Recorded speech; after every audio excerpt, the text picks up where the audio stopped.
अरे सुनो, सेठ धनीराम आया है। लाओ, जो पैसे रखे हैं उसे दे दो। थोड़े से तो रुपए ही है, दे दूं तो कंबल कहाँ से आएगा। सर्दियां शुरू हो गई है, माह पूस की रात खेत में कैसे कटेगी। तुम सेठ से कह दो, फसल पर रुपया देंगे, अभी नहीं। शंकर थोड़ी देर तक चुपचाप खड़ा रहा और अपने मन में सोचता रहा। झाड़ा सर पर आ गया है, बिना कंबल के झाड़े की रात कटेगी नहीं। लेकिन बिना पैसे लिए सेठ यहाँ से जाएगा नहीं। पार्वती लाओ, पैसे दे दो, सेठ मानेगा नहीं। किसी भी तरह पीछा तो छूटे, कंबल के लिए कोई और इंतजाम कर ले। लाओ पार्वती, अब जल्दी करो, सेठ मानेगा नहीं। कर चुके दूसरा इंतजाम। जरा मैं भी तो देखूं, कौन सा दूसरा इंतजाम कर लोगे ना। जाने सेठ का कितना रुपए बाकी है जो किसी तरह अदा ही नहीं होता। मैं कहती हूँ, तुम खेती क्यों नहीं छोड़ देते। मेहनत कर करके काम करो, पैदावार हो तो कर्ज अदा करो। ऐसी खेती से बाज आए में रुपए ना दूंगी। तभी पीछे से सेठ धनीराम की आवाज आती है। अरे ला शंकर, जल्दी कर, इतना वक्त नहीं है मेरे पास। तू कर्ज अदा करता है कि नहीं? कंबल के लिए कोई और इंतजाम कर लेंगे। लाओ पार्वती, सेठ मानेगा नहीं। हाँ ठीक है देती हूँ। पार्वती ने जो पैसे कंबल के लिए बचाए थे वह लाकर शंकर को देते हुए बोली, ना जाने यह सेठ से पीछा कब छूटेगा। तुम अब की खेती छोड़ दो, मजदूरी में रोटी तो खाने को मिलेगी, किसी की दोष ना रहेगी। अच्छी खेती है, मजदूरी करके लाओ, वह भी सब काम में झोंक दो। शंकर ने रुपए लिए और बाहर चला गया। उसने एक एक पैसा काट कर कुछ पैसे कंबल के लिए जमा किए थे। वह आज निकले जा रहे थे।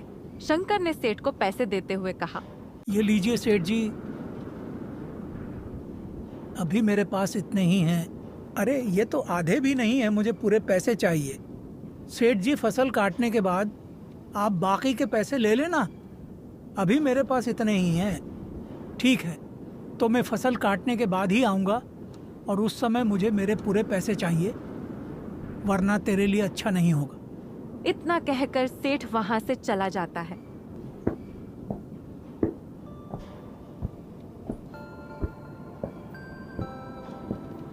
शंकर ने गहरी सांस भरते हुए कहा, चलो कुछ समय के लिए ही सही, कम से कम पीछा तो छूटा। शंकर एक गरीब परिवार से था जो खेती करके अपना जीवन बसेरा करता था। शंकर ने खेती करने के लिए सेठ धनीराम से कुछ पैसे कर्ज के रूप में लिए थे, लेकिन लालची सेठ ने कर्ज पर ज्यादा ब्याज लगाकर कर्ज की कीमत 2 गुना कर दी थी, जिसे भरते भरते शंकर को ठंड में भी पसीने छूट रहे थे। जैसे जैसे समय बीतते जा रहा था, बाजपुर गांव में ठंड का आगमन शुरू हो रहा था। एक बार फिर से बाजपुर गांव में ठंड ने दस्तक दे दी थी। इसी गांव में विमला काकी भी रहती थी। उसके परिवार में कोई भी नहीं था। वह अकेले ही गांव से गोबर इकट्ठा करके और उसके उपले बनाकर गांव-गांव बेचा करती थी। उसी से उसका गुजारा चलता था। हे भगवान, आज तो बहुत ठंड लग रही है। हे भगवान, इतनी ठंड में मैं काम कैसे करूं?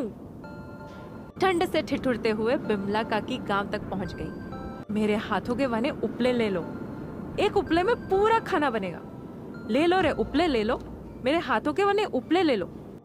आज तो कोई उपले लेने ही नहीं आ रहा। ठंड भी बहुत लग रही है। लगता है आज खाली हाथ ही घर लौटना पड़ेगा। मगर लौटूं कैसे? घर में खाने को कुछ नहीं है। उपले बिके तो कुछ पैसे आए, बिना पैसे खाना कहाँ से आए?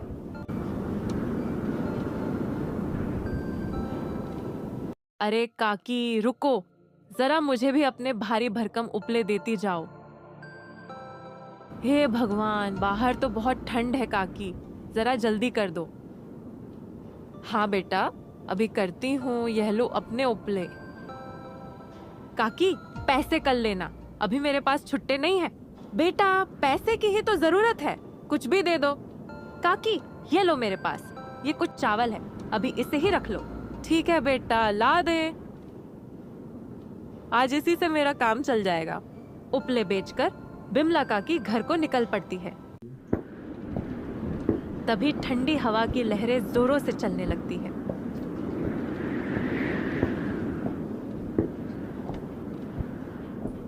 हे भगवान, बहुत ठंड लग रही है। बस किसी तरह घर पहुंच जाऊं तो कंबल ओढ़कर शरीर को गर्म कर लूंगी। बूढ़ापे में अब यह ठंड बर्दाश्त नहीं होती। हे ठंड, तू ही कुछ रहम खा इस बुढ़िया पर।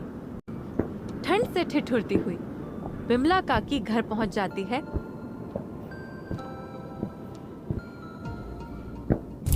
और कंबल से अपने शरीर को ढककर आग के पास बैठ जाती है। हे भगवान, कुछ तो राहत मिली ठंड से।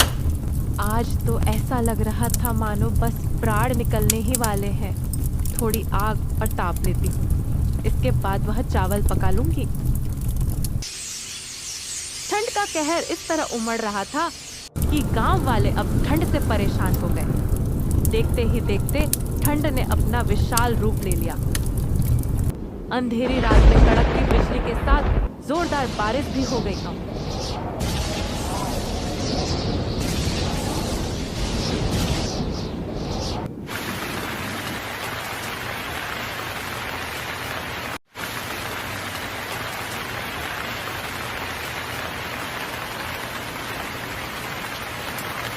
हे भगवान, इतनी ठंड में यह जोरदार बारिश तो हमारी जान ही ले लेगी।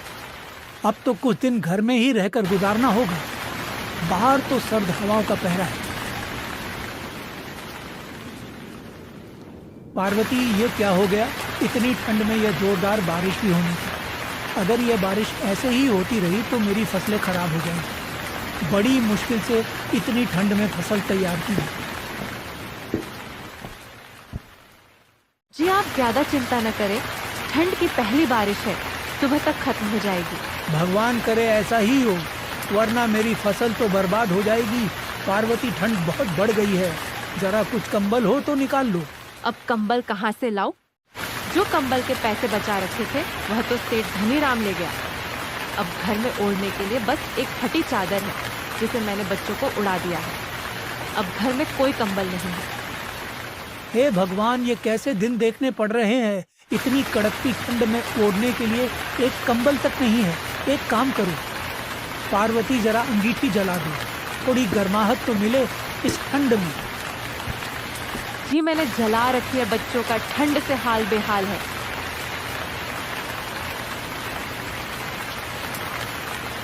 पार्वती ने अंगीठी जलाई और सबने बैठकर आग की गर्माहट ली। पूरी रात बारिश होती रही।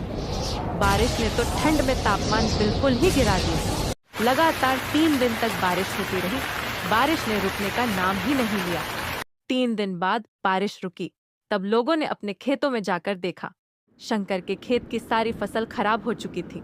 हे भगवान, ये क्या हो गया? मेरी फसल बर्बाद हो गई। अब इतनी कड़कती ठंड में हम क्या करेंगे? एक फसल ही तो हमारा सहारा थी, वह भी बर्बाद हो गई। परसों सेठ भी अपना पैसा लेने आएगा और अब तो मेरे पास कंबल खरीदने तक के पैसे नहीं हैं। हे भगवान, इस भरी ठंड में हमारी सर्दी भरी रातें कैसे कटेगी? और शंकर घर पहुंचा। पार्वती, तुमने अंगीठी जलाई है क्या? आज ठंड के साथ तेज हवा भी चल रही है। जी मैंने जला रखी है बच्चों का, ठंड से हाल बेहाल है।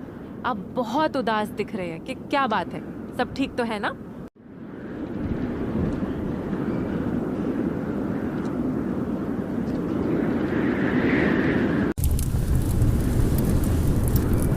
आप बहुत उदास दिख रहे हैं कि क्या बात है? सब ठीक तो है ना?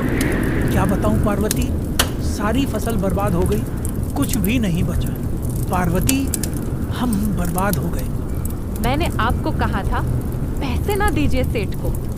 अब इतनी ठंडी में बिना कंबल के रात कैसे कटेगी? एक यह खिड़की भी टूटी है। ठंडी ठंडी हवा घर में घुस रही है। बच्चे भी ठंड से ठिठुर रहे हैं। बस इस अंगीठी का ही सहारा है। अंगीठी की भी लकड़ियां खत्म होने वाली है। लगता है हम ठंड से मर ही जाएंगे। चिंता मत करो पार्वती, मैं अभी जाकर जंगल से कुछ लकड़ियां ले आता हूँ। नहीं, जंगल मत जाइए, बाहर ठंड बहुत बढ़ गई है। आप एक काम कीजिए, शामू काका से कुछ मदद मांग लीजिए। कुछ लकड़ियां उनके घर से ले आए। शामू काका सबकी मदद करते हैं, हमारी भी जरूर करेंगे। ठीक है पार्वती, मैं अभी शामू काका के घर से लकड़ियां लेकर आता हूँ। कम से कम रात तो कटेगी। इतना कहकर शंकर शामू काका के घर ओर चल पड़ता है। तभी अचानक भारी बर्फबारी होने लगती है। हे भगवान, ये क्या कर रहे हो? कभी बारिश कभी बर्फ, जान ही ले लोगे क्या इस गरीब की? किसी तरह शंकर शामू काका के घर पहुंचा।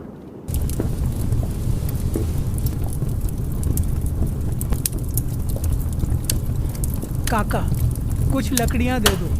अभी बहुत ठंड है तो जंगल नहीं जा पाऊंगा। अंगीठी की राख भी ठंडी होने वाली।